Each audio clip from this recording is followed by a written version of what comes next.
What is going on, everybody? Welcome back to the channel. Aftersound here, bringing you Splinterlands content every single day. We also stream right here on this channel every Tuesday, Thursday, and Sunday morning, so come by and say hello. All right, guys, let's talk about vouchers, because this promo event, the Bitcoin halving promo event, has actually pushed the voucher supply back down. We burned over 1 million vouchers from what I can see, and that is fantastic. I mean, we're looking at, just within the first day or so here, not even the first 48 hours, right? So maybe day and a half of the sale.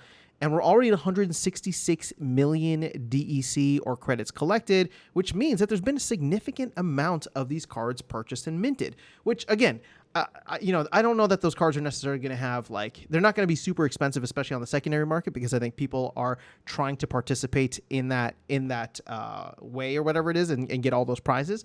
But ultimately that leads to more vouchers getting burned, which I think is fantastic.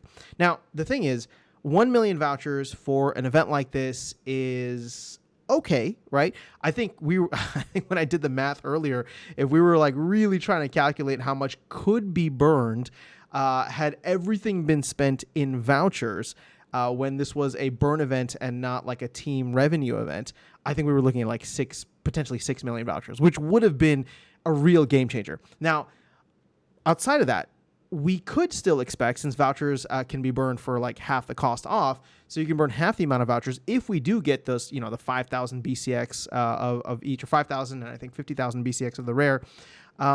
We could still see a significant more vouchers get burned, right? Because that would be about 3 million vouchers or so.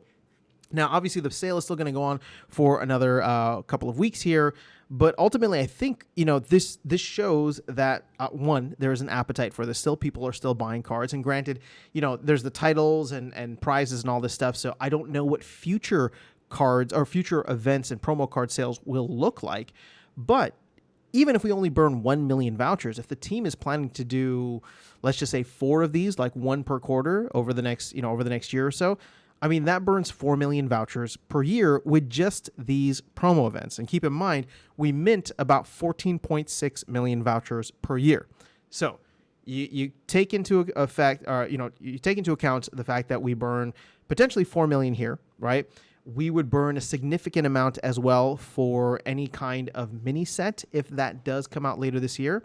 But aside from that, I think we're still, I don't know what the magic number is to get the voucher supply down and the voucher demand up so that we see a significant rise in the value of vouchers, right? That the scarcity actually driving something with the demand that is there.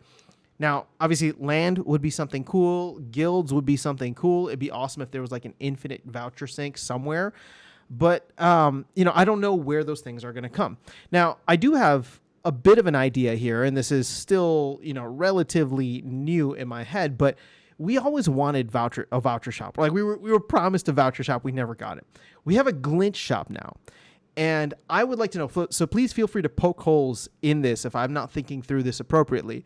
But I would actually love to see some stuff available in the glint shop for vouchers. And I know you guys are like, wait, who would pay real money for soulbound things?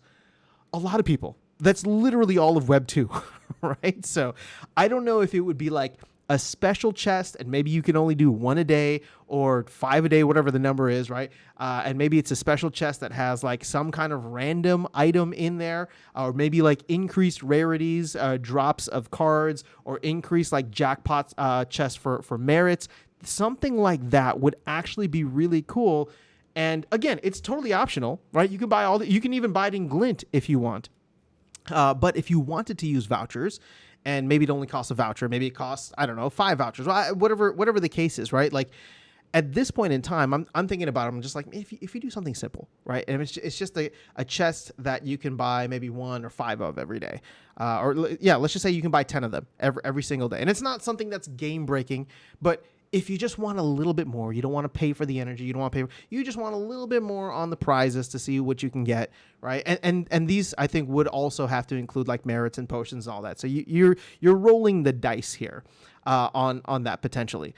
But a lot of people get vouchers, and right now with vouchers at 3.5 cents, I mean, I think you get a lot of people that would just, for the addictive gambling nature of it, might still go for it, right? It might just be like, screw it, right? I can sell this voucher for 3.5 cents, or I can, satisfy my addictive gambling needs here.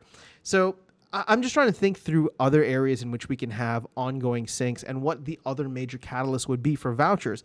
Now, obviously, this, land, I talked about land. I talked about the mini set. This burn event I thought was going to be a big one. I mean, it hasn't been insignificant by any means. 1 million vouchers is not, nothing. That is still, a significant amount. I don't know what the math is. 1/15 million, we'll say, per year. So we're still looking okay on that sense. But what I would love to see is vouchers just get so super scarce that we see the price actually jumping up significantly, because there's just so many cool things that people want, and there's actually not enough vouchers to go around. But, I just wanted to talk through that. Let me know your thoughts on some of the ideas that I put out there. Let me know if you have any ideas of your own, because I do think that there's a lot of opportunity with the Glint shop. Now that it's there, we can get kind of creative with it. And, if there's cool ideas, I'm sure the team is always listening. We'll always, not to this channel. I don't think the team listens to this channel, but the team is always listening in Discord and all this stuff. So, I'm a big believer in the best ideas always win. So if there's cool ideas, either you like mine or either you want to put your own out there, I would be happy to kind of review them, and we can kind of do a little community brainstorm here to see where we can add more fun to the ecosystem that adds value back into the tokens. But that is all I have for you guys in this video. I will catch you all in the next one and see you around the game. Take care.